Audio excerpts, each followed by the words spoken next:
Examples ಯಾವಾದ್ರು ನಿಮ್ಮ ಕ್ಲೈಂಟ್ಸ್ನವರು ಈ ತರ ಮಾಡಿದಾರೆ, ಅವ್ರ ಜೀವನದಲ್ಲಿ ಈ ತರ ಬದಲಾವಣೆ ಆಗಿದೆ, ಒಂದು 2-3 ಎಕ್ಸಾಂಪಲ್ಸ್ ನಿಮ್ಗೆ ಯಾವ್ದಾದ್ರು ನೆನಪಿದೆ? ಆಲ್ಮೋಸ್ಟ್ ನನ್ನ ಜೊತೆ ಒಂದು 1.5 year ಬ್ಯಾಕ್ ಯಾರೆಲ್ಲ ನನ್ನ ಒಂದು ಜರ್ನಿ ಇದೆ, ಆ ಜರ್ನಿಲ್ ಜೊತೆ ಆಗಿದ್ದಾರೆ ಅವರೆಲ್ಲ ಆಲ್ಮೋಸ್ಟ್ ಒಂದು ಸ್ಟಾಕ್ ಮಾರ್ಕೆಟ್ ಇಂದ ರಿಟರ್ನ್ ತಗೊಂಡಿದ್ದಾರೆ. ಒಂದು 2-3 lakhs ಭಯ ಬಿತ್ಕೊಂಡು ಇನ್ವೆಸ್ಟ್ಮೆಂಟ್ ಮಾಡಿದ್ರು. ಅವ್ರ ಪೋರ್ಟ್ಫೋಲಿಯೋ ಎಲ್ಲ ನಾನೇ ಸಮ್ ಟೈಮ್ ನೋಡಿದಾಗ ಆಶ್ಚರ್ಯ ಆಗುತ್ತೆ, ಇವ್ರೇನ ಅವರು ಅಂತ. 40 lakhs 50 lakhs ಇನ್ವೆಸ್ಟ್ ಮಾಡಿದ್ದಾರೆ. ಯಾಕಂದ್ರೆ ಸರ್ ಈಗ ದುಡ್ಡು ಇರುತ್ತೆ, ಇನ್ವೆಸ್ಟ್ಮೆಂಟ್ ಮಾಡೋದು ಭಯ ಆಗುತ್ತೆ.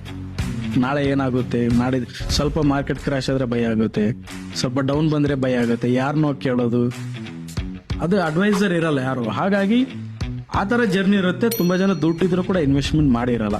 ನಮ್ ಜೊತೆ ಒಂದು 3 lakh 4 lakhs ಅನ್ಕೊಂಡ್ ಬಂದಿರೋರು ಇವಾಗ ಅವ್ರೊಂದು ಲರ್ನ್ ಮಾಡಿದ್ದಾರೆ, ಪ್ಲಸ್ ಅಪ್ ಟು 50 ವರೆಗೂ ರೀಚ್ ಒಂದು ಇನ್ವೆಸ್ಟ್ಮೆಂಟ್ ನ ಕೂಡ ಮಾಡಿದ್ದಾರೆ. 1 year ವರೆಗೂ ಕೂಡ ಮಾಡಿರೋರು ಇದ್ದಾರೆ.